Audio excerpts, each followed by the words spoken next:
Pertanyaan sederhananya adalah gimana sih cara kita menghadapi itu? Saya juga lagi belajar, ini bukan kata saya ya, tapi saya coba merangkum dari beberapa hadis, dari beberapa ayat. Mudah-mudahan ini jadi semacam tips dari Allah, dari Rasul, cara kita supaya lebih sabar dalam menghadapi ujian, khususnya ujian perasaan. Pertama, saya mengambil dari hadis riwayat yang diriwayatkan dari Abu Hurairah, hadis Hasan. Nabi SAW mengatakan, "Ma yazalul bala'u bil mu'mini wal mu'minati fi nafsihi wa waladihi wa malihi hatta yalqallaha ta'ala wa ma 'alaihi khati'ah."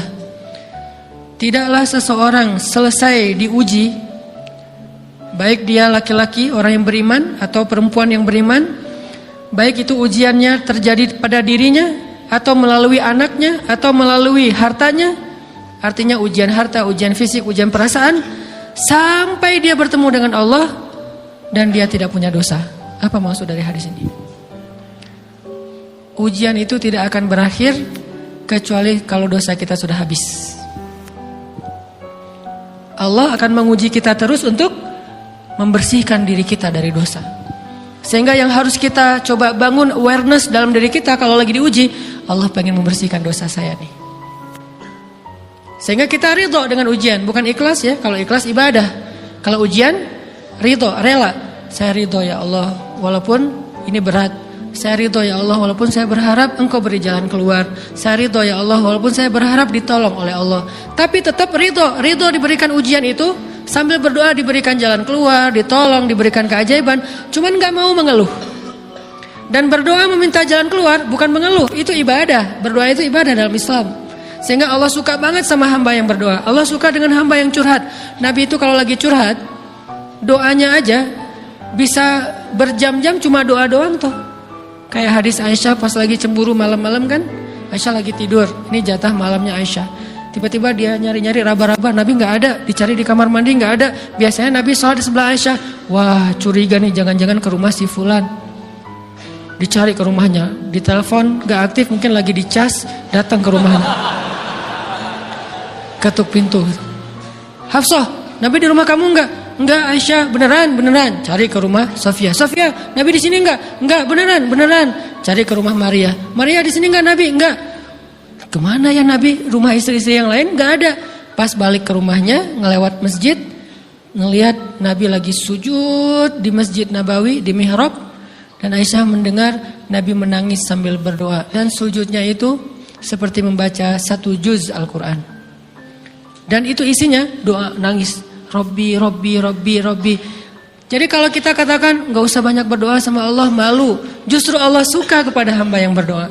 Justru sebaliknya, kalau kita jarang berdoa atau enggan berdoa, buat Allah itu orang sombong. Allah gak suka hamba kayak gitu.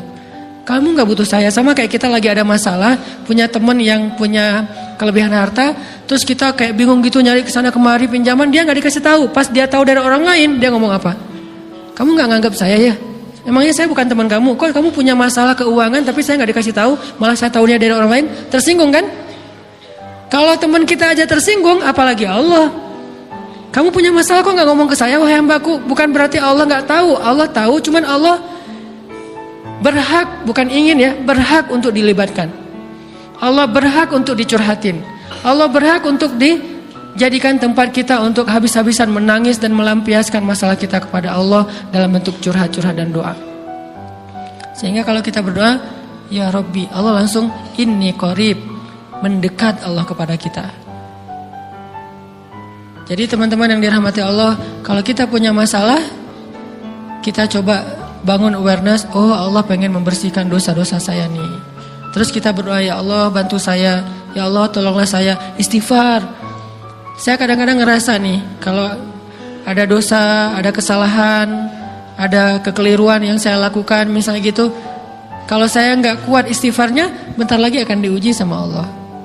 Ujinya macam-macam, alhamdulillahnya ujiannya masih ketahan. Pasti diuji sama Allah. Kalau istighfarnya gak kuat, taubatnya tuh gak kuat, langsung diuji sama Allah. Dan saya langsung sadar, oh benar berarti yang tadi ini lagi dihapus sama Allah nih. Perkencang lagi, perkuat lagi, istighfar. Kenapa? Karena kalau istighfar kita kuat, berarti kan dosa kita dihapus dengan istighfar ya. Otomatis ujian kita durasinya berkurang. Makin kuat istighfar, makin berkurang. Kalau istighfarnya udah mantap, udah selesai, Allah cabut tuh ujian kita. Diganti dengan kebaikan. Jadi teman-teman, kita coba sadari, oh kalau Allah menguji saya, memang saya banyak dosa. Sebelum kita mencari kambing hitam, nyalah-nyalahin orang lain, sebelum kita marah kepada orang lain, kadang wajar kita marah kepada orang lain gara-gara ucapannya, komennya, teks dari dia, wajar. Tapi sebelum itu, marah dulu kepada diri kita atas dosa dan kesalahan kita yang baru saja kita lakukan. Atau yang dulu kita lakuin dan belum benar-benar kita tinggalkan. Kalau kita ngerasa banyak dosa di masa lalu sebelum kita taubat, hijrah, berarti mungkin itulah alasan kenapa sekarang kita diuji setelah hijrah. Kenapa agak-agak harus jungkir balik setelah kita hijrah. Kenapa harus sedikit berdarah-darah setelah kita hijrah. Anggap aja itu untuk mengkifarat, membersihkan dosa-dosa kita yang telah lalu. Supaya apa? Supaya kalau kita pulang kepada Allah, kita pulang dalam keadaan bersih. Dan itu pasti akan menjadi orang yang paling beruntung. Daripada nanti diberesin di akhirat, mending diberesin di dunia kan? Soalnya kalau diberesin di akhirat, itu lebih berat. Akhirat itu perlakuannya beda dengan di dunia. Di dunia kalau kita salah akan dibalas oleh Allah. Kalau kita belum taubat, dibalas oleh Allah sama. Tapi di akhirat ukurannya beda. Sehingga heran ya, kalau ada orang yang merasa beruntung lolos dari hukuman dunia, dia pikir dia udah lolos dari hukuman Allah. Mending dia beresin deh di dunia daripada nanti di akhir berlarut-larut. Itu bahaya banget. Kalau buat saya pribadi dan saya yakin teman-teman juga kayak gitu, gak mau ada masalah di akhirat, mending masalah di dunia aja. Tapi masalah di dunia juga kita gak mau berlarut-larut, pengen cepat dimudahin sama Allah. Caranya istighfar. Tidaklah Allah memberikan kepada kita ujian kecuali salah satu alasannya pengen menghapuskan dosa. Idza kathurat dzunubul 'abdi wa lam yakun lahu min 'amalin liyukaffiraha fabtalahu Allahu bil hazan liyukaffiraha. Kalau seorang hamba banyak dosa dan dia enggak cukup amal untuk mengkifarat dosa-dosanya, Allah akan menguji dia dengan rasa sedih, dengan rasa kecewa, dengan rasa berat, sakit hati untuk mengkifarat dosa-dosanya. Itu yang kita bangun. Sehingga kalau ada masalah sama orang lain, kita memperbaiki diri dulu. Bukan sibuk dengan kesalahan dia terus-menerus yang gak mau kita maafin. Misalnya ada teman kita nih, jadi clash sama kita. Hal pertama yang kita bangun, astagfirullahaladzim, saya banyak dosa nih. Tapi kan yang salah dia, ya. Tapi mungkin dia nggak akan mengatakan kalimat itu, nggak akan bersikap kayak gitu kalau kita nggak punya dosa. Allah sengaja mengutus dia untuk menguji kita lewat kata-katanya, lewat perilakunya, karena kita punya dosa. Jadi penyebab pertama diuji itu bukan teman kita yang salah, itu penyebab kedua. Memang dia salah dan itu harus kita akui, realistis lah. Dia salah, dia nggak pas, dia nggak bijak, dia apa? Oke. Tapi yang mentakdirkan dia salah kepada kita Allah Subhanahu wa taala. Kenapa Allah takdirkan gitu? Karena kita masih punya banyak dosa. Allah kirim kita ujian, bisa manusia, bisa alam, bisa dalam diri kita sendiri. Itu semuanya adalah cara Allah untuk menguji kita dan membersihkan dosa-dosa kita. Ini yang kita bangun pertama. Yang kedua, kata Nabi di dalam hadis Bukhari, "May yuridillahu bihi khairan." Yang terkenal kan yufaqihu fiddin, itu yang terkenal. Ternyata ada dua modelnya. Ada may yuridillahu bihi khairan yufaqihu fiddin. Siapa yang Allah pengen kasih dia kebaikan kebaikan, Allah akan buat dia mengerti halal dan haram.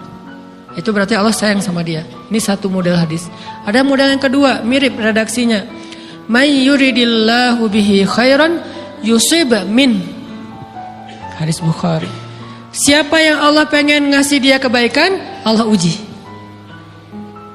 Hah? Kok gitu caranya? Ternyata kayak gitu rahasianya.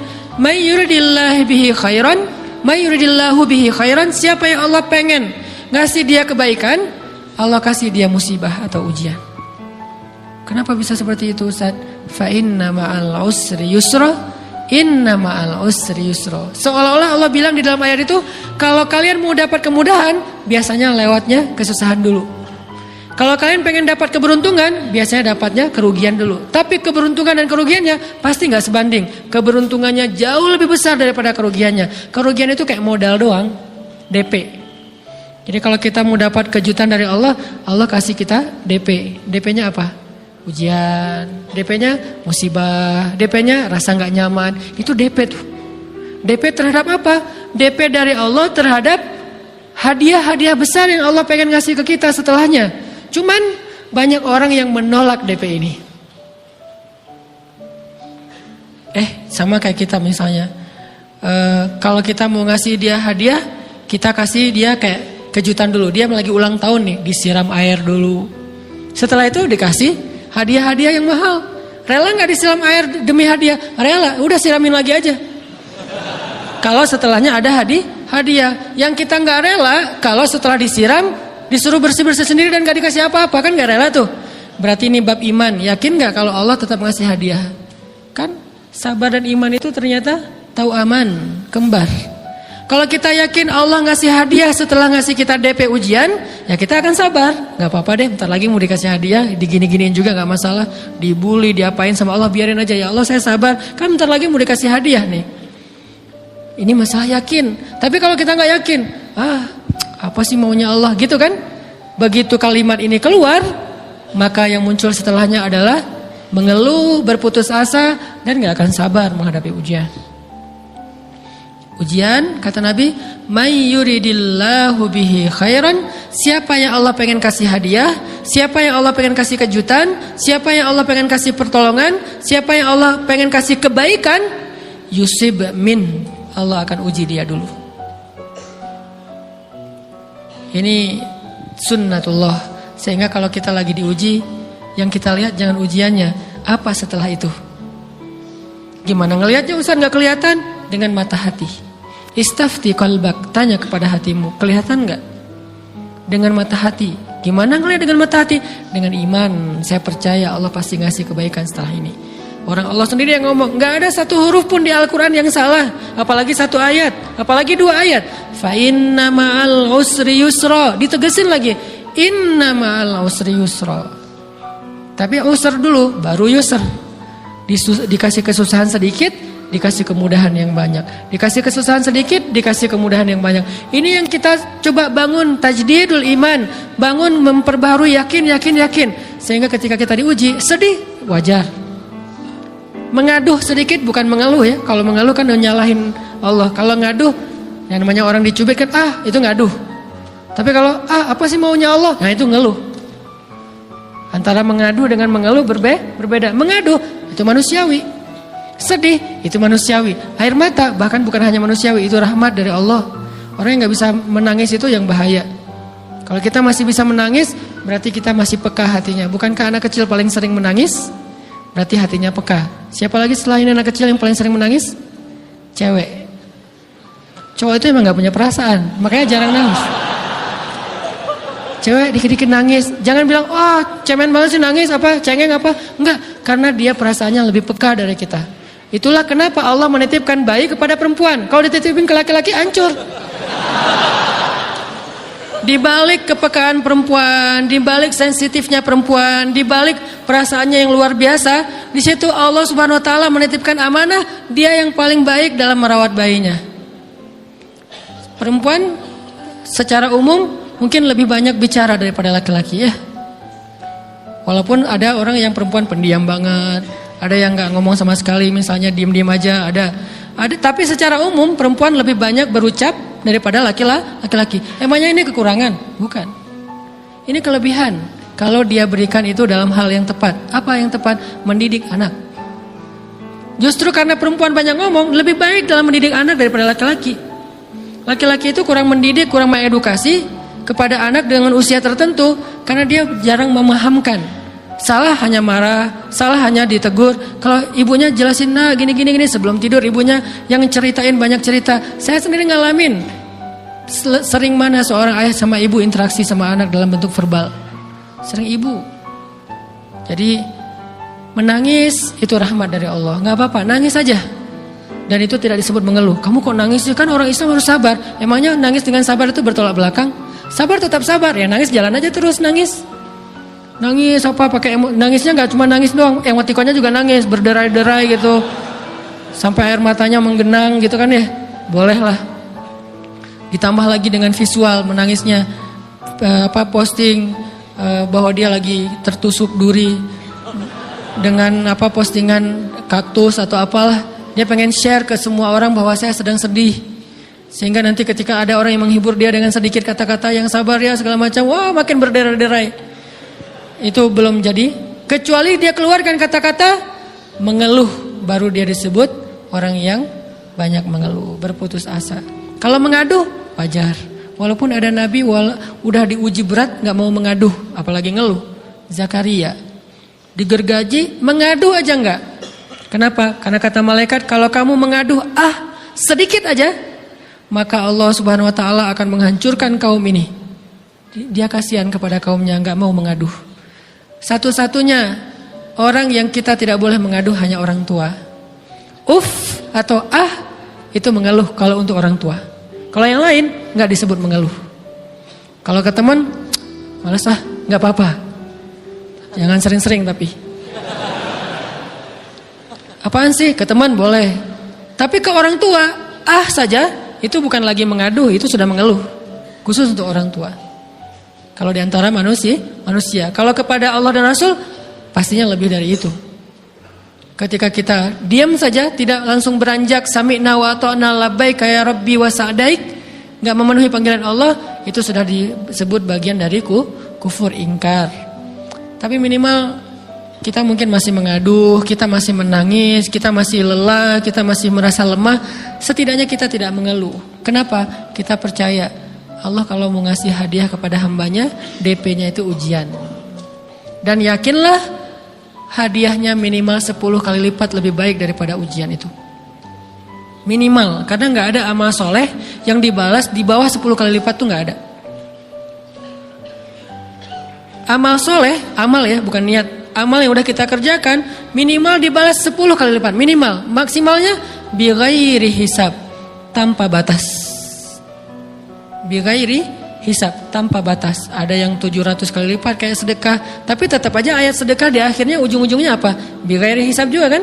Berarti sedekah itu minimal dibalas 700 kali lipat, minimal. Kalau kita yakin. Selalu syaratnya kalau kita yakin. Dan saya ngebuktiin itu banget.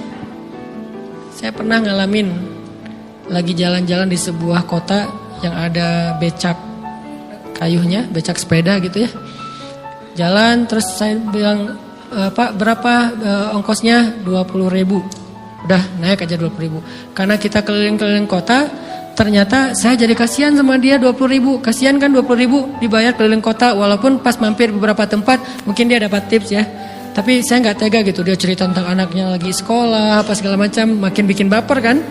Pas selesai, saya kasih dia 100.000. Dari 20.000 dikasih 100.000 karena kasihan. Dan saya yakin, nggak mungkin sedekah itu sia-sia. Kan Nabi bersumpah kan, demi zat yang jiwaku di dalam genggamannya, tidak berkurang harta karena sedekah. Demi Allah, kata Nabi, nggak berkurang harta karena sedekah. Berkurang harta karena belanja, ya. Berkurang harta karena pacaran? Banget. Modal banget kan? Apalagi buat cowok. Tapi berkurang harta karena sedekah? Gak mungkin, kata Nabi. Demi Allah gak berkurang harta karena sedekah. Berkurang harta karena istri? Enggak. Karena memberi kepada istri itu pahalanya lebih gede daripada sedekah. Makanya ngemodalin pacaran setelah nikah itu tumbuh berkah. Modal pacaran sebelum nikah itu apes. Jadi kalau pengen modal nih, ngemodalin cewek, traktir, ngapa-ngapain, bayarin, jangan sebelum nikah. Sebelum nikah jadi orang pelit aja, nggak apa-apa.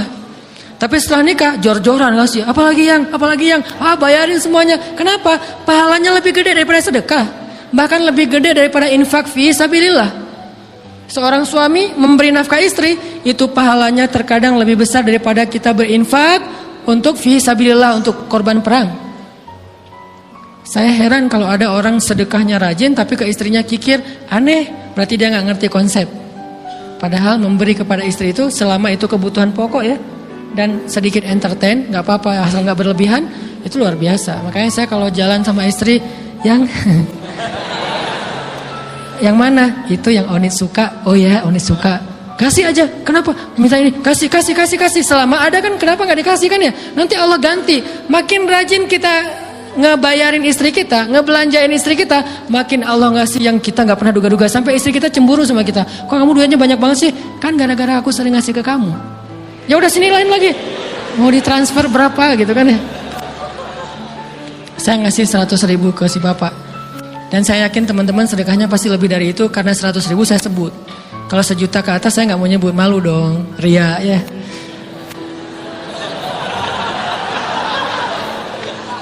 Sebenarnya nggak pernah sih. 100.000 deh, karena kan kecil, saya kasih 100.000. Ternyata begitu saya kasih 100.000, dia doa.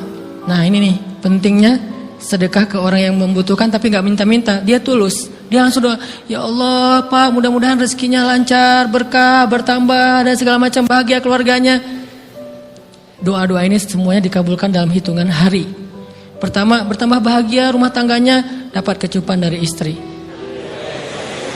Dia nganggap suami saya cowok banget sih, mulai satu nih. 2, demi Allah, selang 15 jam kalau nggak salah, karena waktu itu malam, besok paginya ada orang yang ngejar-ngejar saya pengen ngasih hadiah. Ustadz, saya pengen ketemu Ustadz. Maaf, saya nggak bisa ketemu sekarang, lagi rush, lagi tight schedule, gitu-gitulah, sok-sok gaya nggak jelas gitu ya. Terus Ustadz, saya pengen banget ketemu. Dia nggak ngomong pengen ketemu apa. Kalau dia bilang mau ngasih duit kan langsung saya prioritaskan kan ya.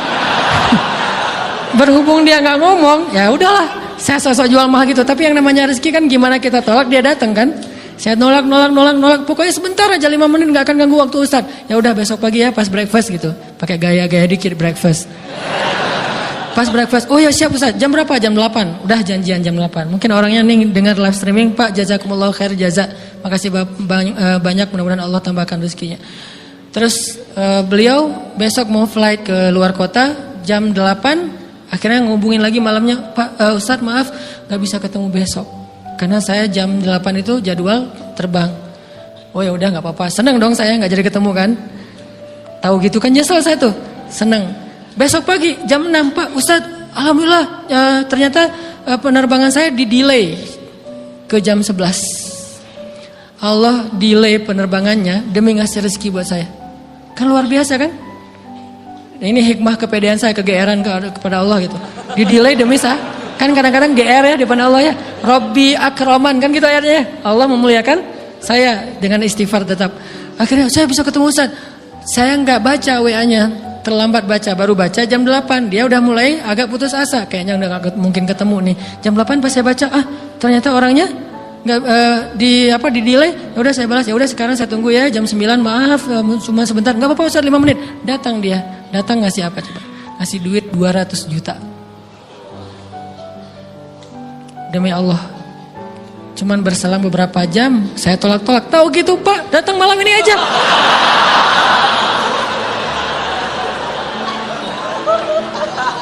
Harusnya malam itu juga saya cari orangnya. Kalau perlu saya yang nyamperin Bapak, Sherlock, saya kejar. Manusia gitu banget ya. Tapi Masya Allah di situ saya jadi tahu, oh doa orang itu lebih akurat, lebih mantap, lebih diijabah daripada doa saya. Mungkin bukan karena sedekah, tapi karena doa setelah sedekah, ya Allah dan segala macam dimudahkan sama Allah. Itu luar biasa loh. Saya nggak percaya, saya pikir main-main. Orang nih iseng kayaknya pengen ketemu doang, pengen selfie. Ternyata pas saya cek, ditransfer, di capture, Ustaz udah ditransfer. Saya, jangan-jangan nih jebakan Batman gitu ya. Nyari-nyari sana segala macam. Alhamdulillah ternyata emang niat baiknya pengen. Alhamdulillah saya terkesan, saya dapat hidayah lewat Ustaz segala macam. Sekarang saya pengen membalas jasa Ustaz walaupun kecil 200 juta. Untung saya nggak kaget dan kemudian pingsan. Pak 200 juta stroke kan ya, bahaya. Lebih mahal dari 200 juta. Ini keajaiban ya teman-teman. Jadi kita tuh, saya kan sering bilang keajaiban itu terjadi tergantung tingkat iman. Bukan saya udah soleh banget, enggak. Saya belajar terus untuk yakin deh sama Allah. Modal kita tuh kan gini sebetulnya kan. Duit kita tuh banyak loh teman-teman, cuman gak disimpan di bank, gak disimpan di saku, disimpannya di sisi Allah. Bedanya apa sih? Kenapa kita kalau disimpan di bank tenang? Saya lagi punya duit banyak dari 100 juta, di mana? Di bank, aman. Kenapa kalau disimpan di saku aman, tenang? Kenapa kalau disimpan Allah nggak tenang? Kenapa kalau disimpan di Allah kita bilang nggak punya duit? Ini kan nggak fair sama Allah. Nggak punya duit nih. Siapa bilang nggak punya duit? Kan ada Allah. Tinggal minta sama Allah. Tapi nggak ada wujudnya. Tapi kan ada janjinya. Bukankah janji Allah lebih kuat daripada wujud? Bukankah iman harusnya lebih mantap daripada sesuatu yang konkret yang kita lihat? Ada duitnya di sisi Allah. Kenapa nggak dikasih? Karena kita belum butuh. Kalau kita yakin duit kita itu ada di Allah, tapi dikasihnya pas kita butuh. Begitu butuh ya Allah, langsung dikasih sama Allah. Itu banget benar-benar terjadi dalam kehidupan kita. Pasti kayak gitu. Tingkat tergantung kita yakin apa enggak. Nih, kalau Allah bilang may yuridillahu bihi khairan, Allah kalau pengen ngasih hadiah kepada seorang hamba, Allah kalau pengen ngasih kejutan kepada seorang hamba, yusib. Allah kasih dia ujian sedikit aja. وَلَنَبْلُوَنَّكُمْ بِشَيْءٍ sedikit بِشَيْءٍ مِنَ الْخَوْفِ وَالْجُوعِ وَنَقْصٍ مِنَ الْأَمْوَالِ وَالْأَنْفُسِ وَالثَّمَرَاتِ وَبَشِّرِ الصَّابِرِينَ. Kami uji sedikit aja dengan rasa lapar, dengan rasa takut, dengan sedikit kekurangan ini dan itu, sedikit. Tapi wabasyiris sabirin, sampaikan kejutan kepada orang yang bersabar. Sampaikan kejutan kepada orang bersabar. Jadi bisa dibilang kejutan-kejutan hidup kita itu munculnya dengan iman dan sabar. Dengan iman dan sabar. Iman artinya yakin, husnuzon sama Allah. Ana inda dhanni abdi bi. Aku tergantung prasangka hambaku kepadaku.